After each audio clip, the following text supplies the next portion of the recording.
Hayley is staying around and she's going to be around for quite a while still, I'm sure.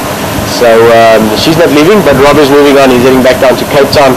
He's going to enjoy the ocean and the coastal weather for a bit. So he is leaving. He's leaving tomorrow, and good luck from all the Wild Earth team as well to him. So let's enjoy the afternoon. We've got no specific plans. I haven't actually been in and out and running around the whole day. Only came back in a bit earlier, so I haven't spoken to any of the guides, but I'm sure we'll find a few things. Let's go enjoy the bush.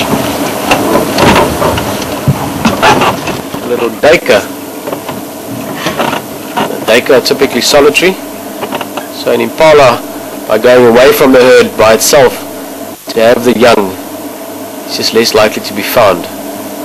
Sort of like duikers live their life in general, and this is almost unusual to see it this relaxed. You can see it's very aware of us. It's giving us a good look. Also the fact that it's very close to some thick brush just behind the duiker. There's a drainage line here, a little sort of donga, almost what we call it, thick bush, so it's an easy place for it. But that's why, and also this kind of bird, overcast, a bit windy, duikers tend to be a little bit more active. You can see that very, very fast shaking of the leg just to chase away a fly or something maybe that's bugging it.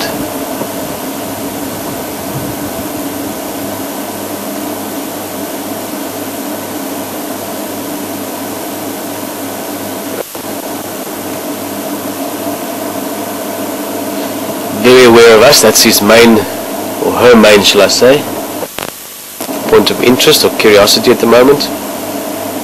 So too much, doesn't like the attention. Straight to our right.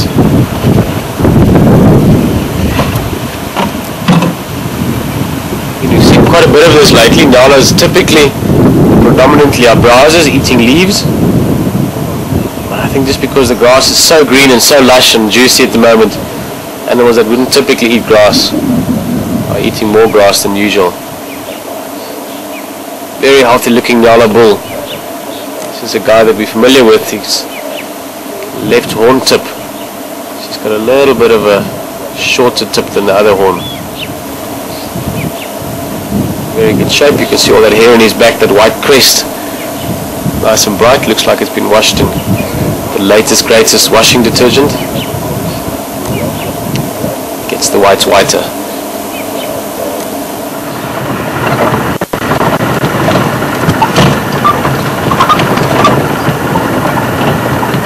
Look at some of those water buck. Actually, just go a little bit more forward, Alex. It's just that most of them are, whether they're sitting or lying down or standing, most of them are facing straight this way with their backs roughly to the wind. Again, that's another way that a lot of animals keep nice and warm. Most of them have got quite wet, moist noses. It's one of the ways they get cool in hot weather.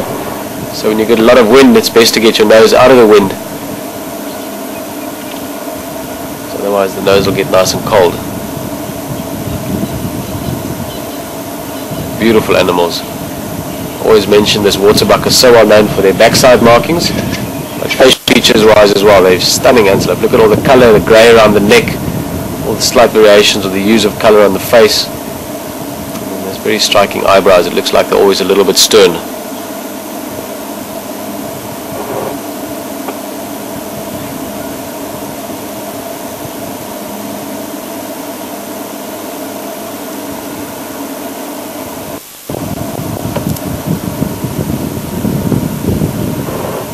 Start chewing again just now. Watch it. There it goes again.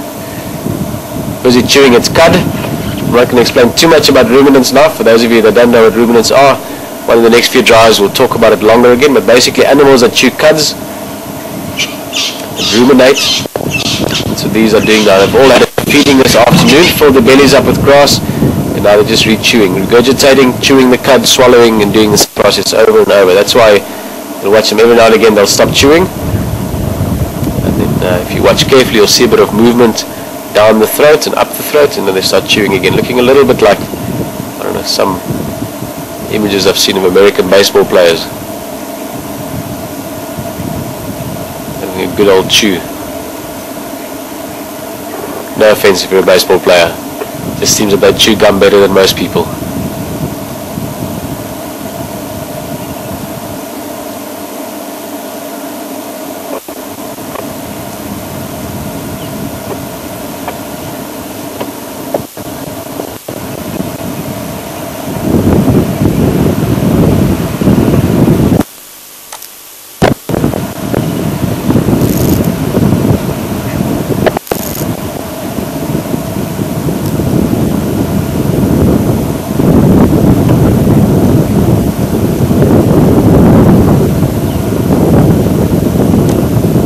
sometimes you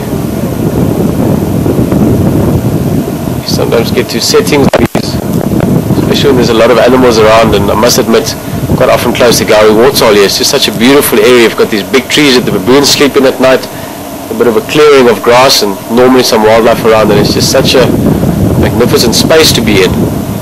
You literally get to share with these animals. They accept you as if you, depending on how you look at it, as if you're one of them, or maybe as if you're not one of them but nothing at all. Just sort of accept you like they accept logs or trees, just as part of the environment. And it's just the feeling you get from it is just awesome. It's maybe like sitting on the beach or enjoying a fantastic view from a mountain.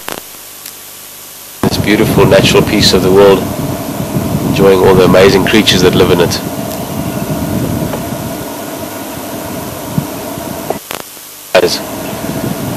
I think blue wildebeests are fantastic. A lot of people always joke about them or rip them off a little bit. Even clowns of the bush, clowns of the plains, they've got a few nicknames, and they can be a little bit peculiar, maybe even more so than a lot of other antelope.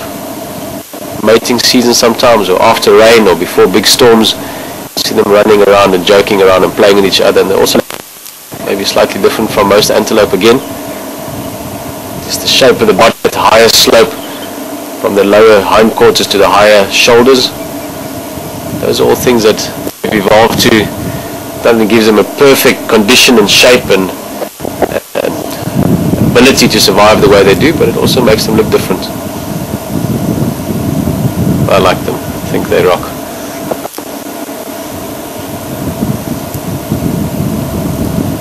There are, of course, grazers. Those of you that do a lot of wildlife travel or and reading and just generally definitely seen images before.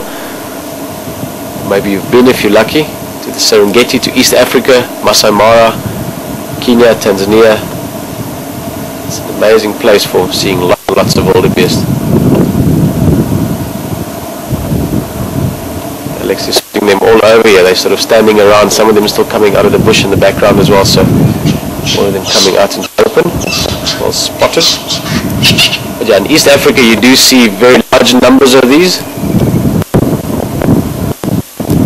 It's one of those sites that hopefully will be available for eyes, for people to enjoy and observe for many more years, hopefully for thousands more years.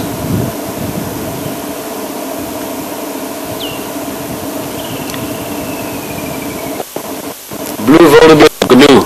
I think we're going to leave him here and just move on slowly. I felt this little splattering of rain again, but it was literally that, a few drops, and then it seems to have blown over. So let's try that again. Give the car a second. We're going to move on just a little bit there across the dam. We'll just have a look around the general area, and so far the weather's holding, so fantastic. Let's see what else we can get.